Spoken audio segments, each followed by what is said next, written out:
पूर्णिया बिहार 31 मार्च 25 police अधीक्षक महोदय ने पुलिस कार्यालय में प्रेस कॉन्फ्रेंस किया। मोहम्मद इरफान कामिल, चैनल यूपी आज तक। पूर्णिया बिहार की रिपोर्ट। पूर्णिया बिहार 31 मार्च 25 पूर्णिया आरक्षित अधीक्षक कार्तिकेय के शर्मा ने अपने कार्यालय में एक प्रेस कॉन्फ्रेंस कर बताया कि दिनांक 6 नवंबर 2024 को कर्मचारी चयन आयोग मध्य क्षेत्र प्रयागराज के द्वारा आयोजित प्रतियोगिता परीक्षा के गुलाबाग परीक्षा केंद्र पर कार्यरत समन्वयक को पता लगा कि परीक्षा में कुछ फर्जी परीक्षार्थी शामिल हो रहे हैं। समन्वयक की सूचना पर सदर थाना, साइबर थाना, मरंगा थाना से पुलिस पदाधिकारी आकर परीक्षा के उपरांत सभी परीक्षार्थियों का बायोमेट्रिक जांच किया गया तो फर्जी प्रमाण पत्र के साथ 12 फर्जी परीक्षार्थी पाए गए थे। जांच कर रहे पुलिस पदाधिकारी के द्वारा फर्जी प्रमाण पत्र को जब्त करते हुए 12 अभियुक्तों को गिरफ्तार किया गया था। गिरफ्तार अभियुक्तों की निशानी मामलों में आप लोगों से वार्ता करनी है। पहला मामला है, आप लोगों को ध्यान में होगा कि यहाँ पे एमटीएस एग्जामिनेशन हुआ था और उसमें भारी मात्रा में जो गड़बड़ियाँ की गई थी उसमें लोग गिरफ्तारियाँ हुई थी। उसी क्रम में जो मेन सरगना थे उन लोगों के ऊपर भी कार्रवाई की चल रही थी, इश्तिहार वगैरह भी हुआ था।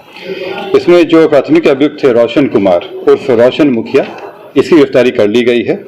इसके साथ ही जो इसमें जो इन्वेस्ट करने वाले थे, जो वन ऑफ द पार्टनर थे राहुल राज, इनकी गिरफ्तारी कर ली गई है और इनको जेल भेज दिया गया है।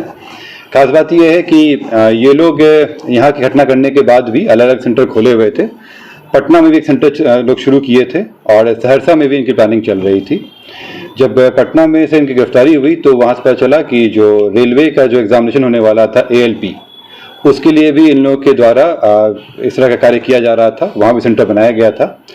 इनके पास से दस्तावेज बरामद हुए जिसमें जो संभवतः जैसा लग रहा है कि जिस कैंडिडेट की सेटिंग करनी थी उनके ओरिजिनल डॉक्यूमेंट, साथ ही इसमें 10-10 लाख का विभिन्न चेक मिले हैं जो साइन किया हुआ है उसमें।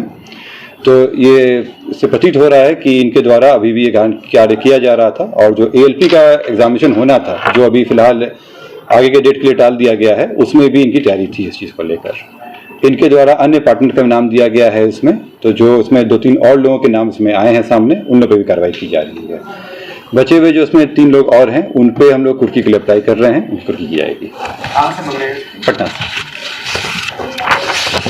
दूसरा मामला है कि बनमनखी से संबंधित है। आप लोग जान रहे हैं कि हम लोग नशे के, जो सूखा नशा का है, उस पर प्रहार कर रहे हैं और इसी क्रम में हम लोग जानकारी मिल रही थी कि मालदा से वहाँ पे सप्लाई की जा रही है बनमनखी क्षेत्र में।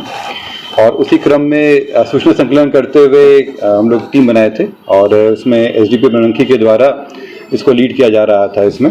और इसमें जो वहाँ के मेन तस्कर हैं पांडव कुमार, उनकी गिरफ्तारी की गई है। साथ ही इसमें जो पश्चिम बंगाल मालदा से मोहम्मद हबीबुल्ला शेख जो स्मैक लेकर आते थे, उनकी गिरफ्तारी की गई है। इन लोगों के पास से 87.59 ग्राम स्मैक भी बरामद किया गया है। बताया जा रहा था हबीबुल्ला शेख जो है वो अक्सर वहाँ से मालदा से लेके आता था और यहाँ पे जो बनमनखी क्षेत्र है और जो मधेपुरा के क्षेत्र है वहाँ पे स्मैक की तस्करी करता था।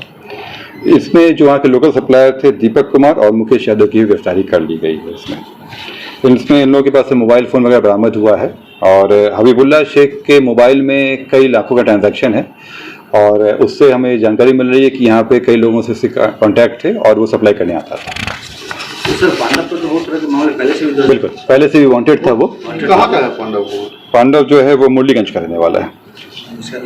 हाँ, पांडव का पहले भी रहा है वो। कालियाचक से सप्लायर था और जो पांडव मेन पैडलर वही था और जो ये पांडव है ये यहाँ का लोकल मेन जो था सप्लाई करने वाला था वो। अन्य किसी में भी नाम है, जब सही बता रहे हैं आप। और जो तीसरा मामला है वो जो मोबाइल स्नैचिंग के से संबंधित है और आप लोगों को जानकारी भी होगी कि हम लोग 2-3 बार में ऐसे एक सिंडिकेट को पकड़े थे जो मोबाइल स्नैचिंग करके मोबाइल को विभिन्न जगहों पर भागलपुर और नेपाल में जाके बेचते थे। तो इसमें कई लोग पकड़ाए थे और उससे मोबाइल स्नैचिंग घटनाओं में काफ़ी कमी भी आई थी। इसी समय कुछ दिन पहले कुछ घटनाएं बढ़ी थी और इसी में जब हम लोग छद्म रूप से उसमें कोशिश की पता करने का, तो उसमें एक और गिरोह निकला जो हाल फिलहाल में ही जेल से छूटा था, उनके द्वारा कराया जा रहा था। इसमें 2 व्यक्ति प्रिंस सावन और रोहित कुमार वर्मा, इन लोगों का आपराधिक इतिहास रहा है। चोरी का और छिनतई में भी जो हाल फिलहाल में ही निकले थे, इन लोगों की गिरफ्तारी की गई है और ये लोग मोबाइल लेकर बेचने का काम करते थे। हाल फिलहाल में शुरू किए थे पिछले 10 दिनों में। इनके पास से छीने गए 4 मोबाइल बरामद किए गए हैं इसमें, और इन सब में केस दर्ज भी है। और इनके द्वारा ये मोटरसाइकिल चोरी की भी कोशिश की जा रही थी, उस पर भी जांच चल रही है। एक ही घटना जहाँ तक सर सहायक थाना क्षेत्र के अंदर बहुत बढ़ा है, वैशाली थाना क्षेत्र का ही है ये मामला, वहीं का है ये, उन्हीं के द्वारा ये लोग चिंतई में ही केस में पहले गए हुए थे और हाल फिलहाल में जेल से निकले थे, उसके बाद फिर घटना कर रहे थे। तनिष्क वाले मामले में जो एक अभियुक्त है चुनमुन झा, उसे घर की कुर्की कर दी गई है, कल इस घर में कुर्की हुआ है इसमें। और इसमें जो लोग इसमें इन्वॉल्व थे उसमें चार्जशीट हो चुका है और उसमें हम लोग स्पीडी ट्रायल पे गए हुए हैं, चार्ज फ्रेमिंग वगैरह हो गई है उसमें, और हम लोगों की कोशिश रहेगी कि जल्दी ही इसमें सजा भी करा दी जाए। नहीं, तुर्की हुआ है। कब हुआ कुर्की सर? कल नहीं, वहाँ वाला जो अररिया में जो पलासी गांव में, उसमें रिकवरी नहीं, रिकवरी इसमें नहीं है। दूसरा मामला है कि बनमंकी से संबंधित है। आप लोग जान रहे हैं कि हम लोग नशे के सूखा नशा का है उस पर प्रहार कर रहे हैं, और इसी क्रम में हम लोग जानकारी मिल रही थी कि मालदा से वहाँ पे सप्लाई की जा रही है बनमंकी क्षेत्र में, और उसी क्रम में सूचना संकलन करते हुए हम लोग टीम बनाए थे, और उसमें एसडीपी बनमंकी के द्वारा इसको लीड किया जा रहा था इसमें। और इसमें जो वहाँ के मेन तस्कर हैं पांडव कुमार, उनकी गिरफ्तारी की गई है। साथ ही इसमें जो पश्चिम बंगाल मालदा से मोहम्मद हबीबुल्ला शेख जो स्मैक लेके आते थे, उनकी गिरफ्तारी की गई है। इन लोगों के पास से 87.59 ग्राम स्मैक भी बरामद किया गया है। बताया जा रहा था हबीबुल्ला शेख जो है वो अक्सर वहाँ से मालदा से लेके आता था, और यहाँ पे जो बनमंकी क्षेत्र है और जो मधेपुरा का क्षेत्र है वहाँ पे स्मैक की तस्करी करता था। इसमें जो वहाँ के लोकल सप्लायर थे दीपक कुमार और मुकेश यादव की गिरफ्तारी कर दी गई। इसमें इन लोगों के पास से मोबाइल फ़ोन वगैरह बरामद हुआ है, और हबीबुल्ला शेख के मोबाइल में कई लाखों का ट्रांजैक्शन है, और उससे हमें जानकारी मिल रही है कि यहाँ पे कई लोगों से कॉन्टैक्ट थे और वो सप्लाई करने आता था। सर पांडव पर तो बहुत तरह के मामले पहले से बिल्कुल, पहले से भी वांटेड था वो। कहाँ का है पांडव? पांडव जो है वो मुरलीगंज का वाला है। पांडव पहले भी रहा है वो, कल से सप्लायर था, और जो पांडव वही था, मेन पैडलर वही था, और जो ये पांडव है ये यहाँ का लोकल मेन जो था सप्लाई करने वाला था।